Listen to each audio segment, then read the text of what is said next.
Hey, it's Mike Brennan, and I'm at the Midwest Hemp Expo with a repeat offender, Mary McGraw, who I've known for, 15 years? Oh, 15 years, yeah. Mike. And so she now is a virgin hemp farmer. I'm not a virgin anymore because I grew this year. Good enough, close enough. So she's got something called Celtic Acres Originals, which is 2 acres up near Stanwood, you said, Stanwood, right? Michigan, Yep. yes. And so, I know your background. We won't go into it because the law enforcement people might be watching this, so we'll pass on that part. But as a new hemp farmer, it's got to be an interesting experience. And what kind of lessons have you learned? It was a very interesting experience, Mike, and we learned that water is really important in all things. Water, fertilizer, just like we feed our kids food and water. If they you go feed without, your kids fertilizer? Yeah, I give them food and water. Okay, I feed good. you All right. fertilizer. I was kind of worried there for a second. So if they don't have food and water, they're not going to grow very well. No, right? that's true. Yeah, okay. Yeah. So, and it's probably more expensive than what you thought, right? Yeah, a little bit, because you have to give those other things, and if you don't have water, you have to somehow find a way to get it to your property, and so there's some gas involved in hauling water, and some blood, and some sweat, and some tears. And it's got to be, traditional farmers use pesticides and things like that. You can't do that with hemp, right? No, you can't, and we didn't want to do that anyway, even if we could have. Yeah. Try to do it as organically as possible, because it is a very healthy substance you're trying to get. Right. And keep it as organic without the certification even. Try to keep things natural. Yeah, okay. And then what are you going to do with all this wonderful hemp here? Now, have you brought your first crop in yet? We have, and it will be extracted. It's at an extractors right now. They'll extract it, and we will get oil out of that. Get oil? Mm-hmm. Do you have any other plans to do anything else with the hemp down the line that you want to talk about?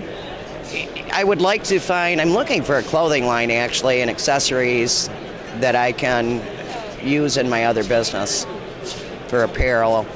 And it's really tough to find that in the United States right now. Much of it's coming from China. And it'd be really great if we got some USA manufacturers that could wholesale these products to people like myself. Okay, so, what advice would you give then to other folks that are looking at, maybe I should get into the hemp field, as it were. And what would you say to them that, after you having had this experience? Couple words of advice. One would be to follow Hemp Michigan and the educational programs that we have put on. A lot of people have spent a tremendous amount of time bringing these educational programs, bringing quality speakers, bringing experts to Michigan. We do this because it's our passion. We're not doing it to make money. We're doing it to help the farmers out. The other thing we didn't talk about that was one of my lessons learned was we didn't have security on our property. Really? Did you get ripped off? Yes, and we planted around 5,900 plants, and long about the middle of October, I went out to the field one morning. They were just starting to look really beautiful. The flowers were looking great. I took a picture. I thought I had some terpenes, and I looked to my left, and a plant was chopped down, and discovered that about 400 plants were stolen, destroyed, or topped. A week later, we assume the same people tried coming back again. And we had law enforcement involved, so I kind of chuckled when you were talking about law enforcement. We were never able to prosecute the thieves because we couldn't necessarily prove they did it. But security, Did they think it was cannabis maybe, or what? I think they knew it wasn't when the law enforcement talked to them. They said they were checking to make sure it wasn't marijuana. But they took 100 plants? 400. 400? 400. Wow, that's really checking, huh? Yeah. So that was about 10% of our crop, right? Oh, no. I assume that maybe they were going to mix it in with some marijuana to make their yield look greater, which really stinks for their customers because the THC was in fact under 0.3. Right. Or maybe they have a small extraction lab that they were planning on extracting it themselves. Not sure. Did you have a fence around the field, or was it a wide open field? it was pretty much a wide open field. Ah, okay. Whoa, that's bad. Yeah.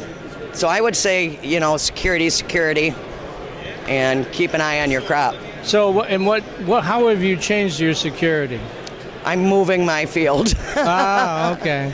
I'm gonna farm a different piece of land this year, and I'm gonna focus on quality, maybe a little bit smaller crop, but also looking at CBD and possibly some CBG to bring some higher quality into what I can do on a small acreage.